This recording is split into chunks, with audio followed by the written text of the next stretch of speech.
చామరం చిన్నారి ఛానల్ ప్రేక్షకులకు స్వాగతం. హాయ్ పిల్లలు, ఎలా ఉన్నారు?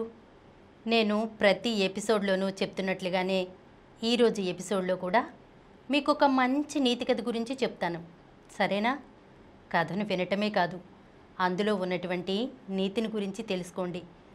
మీ ఫ్రెండ్స్కి, బంధువులకి అందరికీ కూడా ఈ నీతి కథలను చూడమని చెప్పండి. మరి ఇవాల్టి కథ ఏంటో మొదలు పెట్టేద్దామా?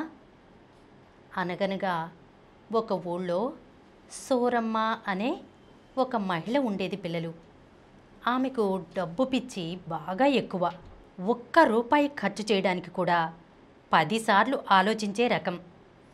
తన సొంత వారికి కూడా డబ్బు ఖర్చు చేసేది కాదు. కన్న కొడుకు వద్ద కూడా తన పిసినారితనాన్ని చూపేది. సూరమ్మ కొడుకు పేరు గంగయ్య.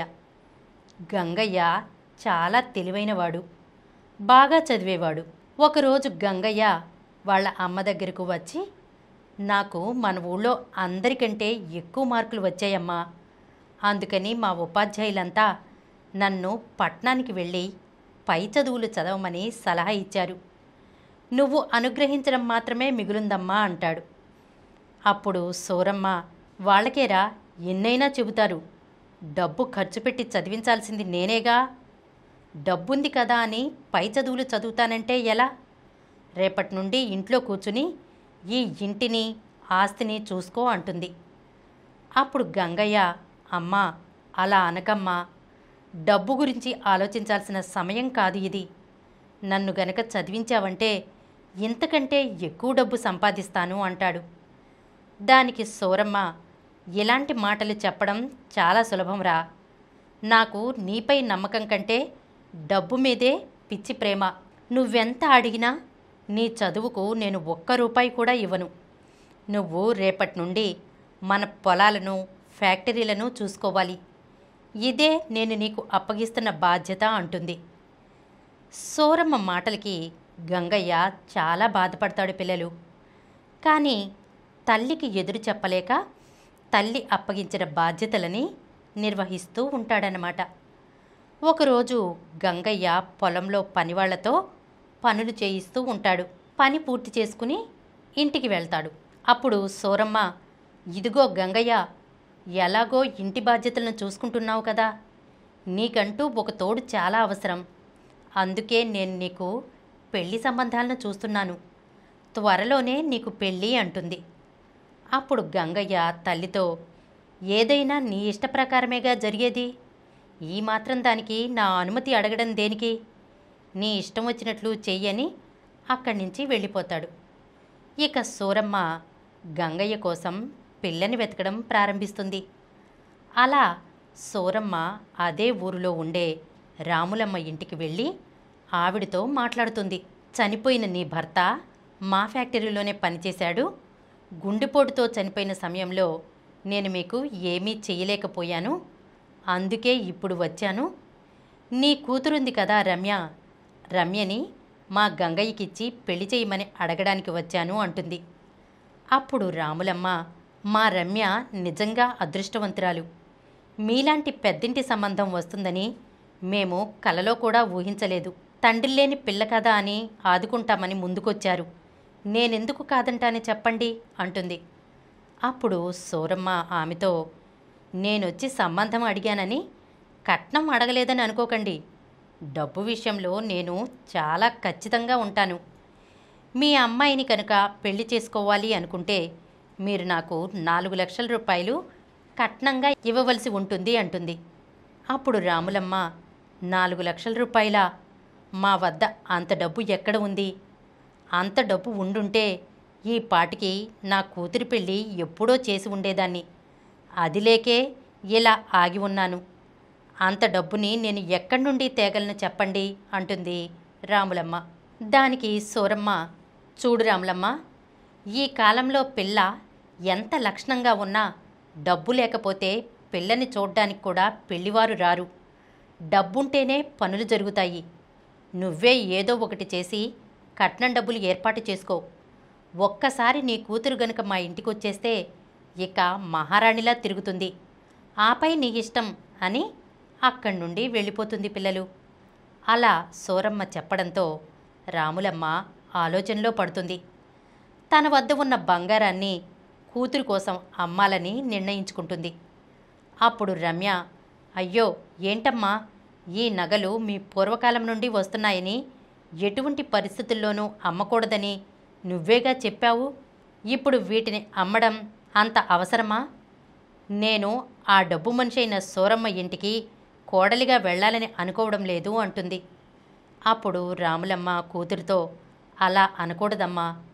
ఆమె ఎంత డబ్బు మనిషి అయినా ఆమె కొడుకు చాలా మంచివాడు, చాలా తెలివైనవాడు. ఈ విషయం ఊరంతా చెప్పుకుంటుంటే విన్నాను. అందుకే ఈ నగలను అమ్మడానికి కూడా సిద్ధపడ్డాను అంటుంది. అలా రాములమ్మ తన నగలను అమ్మి కూతురు పెళ్లి జరిపిస్తుంది పిల్లలు. కానీ రమ్య మనసులో మాత్రం సూరమ్మ మీద మంచి అభిప్రాయం ఉండదు. ఈ విషయాన్ని తన భర్తతో కూడా చర్చిస్తుంది. వాళ్ళ అమ్మ దగ్గర 4 లక్షల రూపాయలు కట్నంగా తీసుకున్నారని గంగయ్యకి చెప్తుందన్నమాట రమ్య. గంగయ్యకు ఈ విషయం తెలియదు. రమ్య చెప్పిన వెంటనే గంగయ్య, ఏంటి, మా అమ్మ 4 లక్షల రూపాయల డబ్బుని కట్నంగా తీసుకుందా? మా అమ్మకు డబ్బంటే ప్రాణమని తెలుసు గాని ఇంత పిచ్చని ఇప్పుడే అర్థమైంది. నన్ను క్షమించు రమ్య. ఆ డబ్బుని నేను అత్తయ్య గారికి ఇచ్చి మీ నగల్ని విడిపించేలా చేస్తాను అంటాడు. అప్పుడు రమ్య, అయితే మా అమ్మ చెప్పిన మాటలు నిజమేనన్నమాట. మీరు చాలా మంచివారండి అంటుంది. అలా గంగయ్య రమ్యని చాలా బాగా చూసుకుంటాడు. కానీ సూరమ్మ మాత్రం రమ్యని పని మనిషిలా చూస్తుంది. ఒకరోజు రమ్య భోజనం చేస్తుంటే సూరమ్మ, ఇదిగో అమ్మాయి, నువ్వు టేబుల్ మీద కూర్చుని భోజనం చేయకూడదు, కింద కూర్చుని భోంచెయ్యాలి. కోడలంటే అలా పద్ధతిగా ఉండాలి. అలానే రోజులో కేవలం ఒక్కపూట మాత్రమే భోంచెయ్యాలి. అప్పుడే డబ్బు కాస్త మిగులుతుంది అంటుంది. ఆ మాటలకు రమ్య చాలా బాధపడుతుంది. 4 లక్షల రూపాయలు కట్నమిచ్చినా ఈవిడకు డబ్బు ఆశ తీరలేదు. పేదరికంలో ఉన్న నా పుట్టింట్లోనే నేను హాయిగా ఉండేదాన్ని. కష్టపడి మా అమ్మ నాకు 3 పూటలా భోజనం పెట్టేది. ఇంత ధనం ఉన్న ఇంట్లో కేవలం ఒక్కపూట మాత్రమే భోజనం. అయినా ఈ డబ్బు మనిషికి కోడలనవ్వడమే నా దురదృష్టం అనుకుని బాధపడుతూ ఉంటుంది. ఇంతలో రాములమ్మ సూరమ్మ ఇంటికి వస్తుంది. తన కూతుర్ని చూసి, ఏమ్మా, ఎలా ఉన్నావు అని అడుగుతుంది. ఇంతలో సూరమ్మ అక్కడికి వచ్చి, యోగక్షేమాలన్నీ అడగటం పూర్తయిందిగా, ఇక బయలుదేరండి. కోడలింటి వాళ్ళు కాస్త డబ్బున్నవాళ్ళు తెలిస్తే చాలు, ఇలా ఇంటి మీద పడి తినేయడానికి వచ్చేస్తారు ఈ పుట్టింటి వాళ్ళు అంటుంది. దాంతో రాములమ్మ బాధపడుతూ అక్కడి నుండి వెళ్ళిపోతుంది పిల్లలు. ఇక రమ్య బాధతో కుమిలిపోతుందన్నమాట. అలా కొంతకాలం గడుస్తుంది. రమ్య గర్భవతి అవుతుందన్నమాట. అయినా సరే సూరమ్మ రమ్యని హింసిస్తూనే ఉంటుంది. ఒకరోజు గంగయ్య తల్లితో, అమ్మా, రమ్యని పట్నంలో హాస్పిటల్లో చూపిస్తాను. ఈ సమయంలో కడుపులో బిడ్డ ఎలా ఉందో తెలుసుకోవడం చాలా ముఖ్యం కదా. అలాగే తను కూడా నీరసంగా ఉంటుందమ్మా.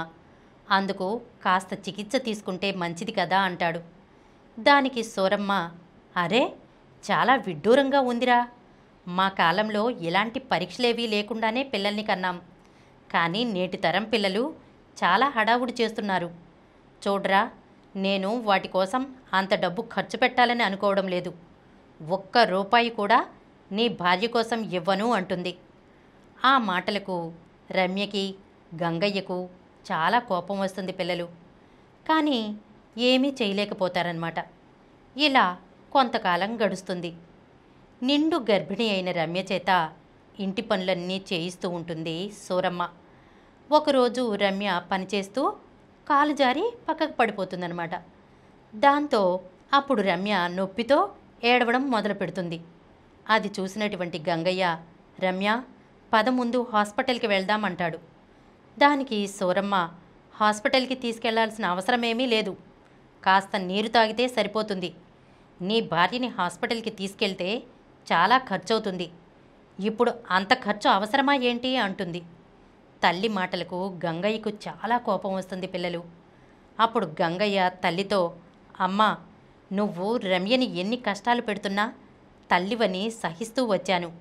గర్భవతి అయిన స్త్రీ ఒక పక్క బాధను అనుభవిస్తున్నా నువ్వు ఆ బాధని అర్థం చేసుకోలేకపోతున్నావంటే నీకు ఎంత డబ్బు పిచ్చి పట్టిందో నాకు ఇప్పుడే అర్థమవుతోంది. నాకు నువ్వు అక్కర్లేదు, నీ ఆస్తి అక్కర్లేదు. నేను నీ దగ్గర నుండి దూరంగా వెళ్ళిపోయి ఎక్కడైనా ప్రశాంతంగా బతుకుతాను. ఇంకెప్పుడు నీ మొహం కూడా చూడను. నువ్వొక్కదానివే కూర్చుని ఈ ఆస్తినంతా అనుభవించు. మేము ఇక ఈ ఇంటి దరిదాపులకు కూడా రాము. పదరమ్య వెళ్ళిపోదాం. ఇలాంటి మనిషికి ఎంత దూరంగా ఉంటే అంత మంచిది అని ఇంటి నుండి బయటకు వెళ్ళిపోబోతాడనమాట. కొడుకు అన్నటువంటి మాటలకు సూరమ్మ చాలా సిగ్గుపడి, బాబు గంగయ్య, అమ్మ రమ్య, నన్ను క్షమించండి. డబ్బు మీద వ్యామోహంతో చెయ్యకూడని పనులు చేశాను. కోడల్ని కూడా ఎన్నో కష్టాలు పెట్టాను. ఇక నుండి రమ్యని నా కన్న కూతుర్లా చూసుకుంటాను అని ఆ రోజు నుండి కొడుకుని కోడల్ని బాగా చూసుకుంటూ సంతోషంగా జీవిస్తారు. పిల్లలు విన్నారు కదా ఈ కథను. డబ్బు కాదు పిల్లలు ముఖ్యం. ఎప్పుడూ కూడా బంధానికి బంధుత్వానికి విలువ ఇవ్వాలి. డబ్బుతో వస్తువులను కొనుక్కోవచ్చు కానీ మనుషులను వాళ్ళ ఆప్యాయతలను కొనలేము కదా. డబ్బు మీద ఆశతో మనుషులను పోగొట్టుకోవడం మంచిది కాదు.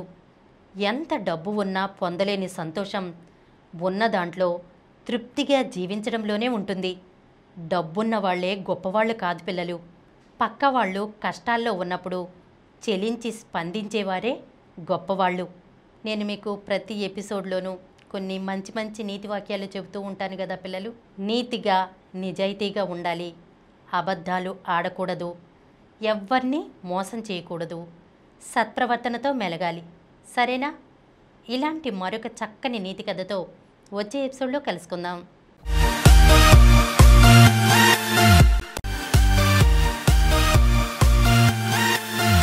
ఈ కార్యక్రమం మీకు ఎంతో నచ్చింది కదా. ఇటువంటి మరిన్ని వీడియోల కోసం అనతి కాలంలోనే 20 కోట్లకు పైగా వ్యూస్ సాధించిన సమరం ఛానల్ సమర్పించు సమరం చిన్నారి ఛానల్కు సబ్స్క్రైబ్ చేయండి, లైక్ చేయండి, మీ ఫ్రెండ్స్కి షేర్ చేయండి. అలాగే ప్రక్కనున్న గంట సింబల్ని ప్రెస్ చేయడం మర్చిపోకండి.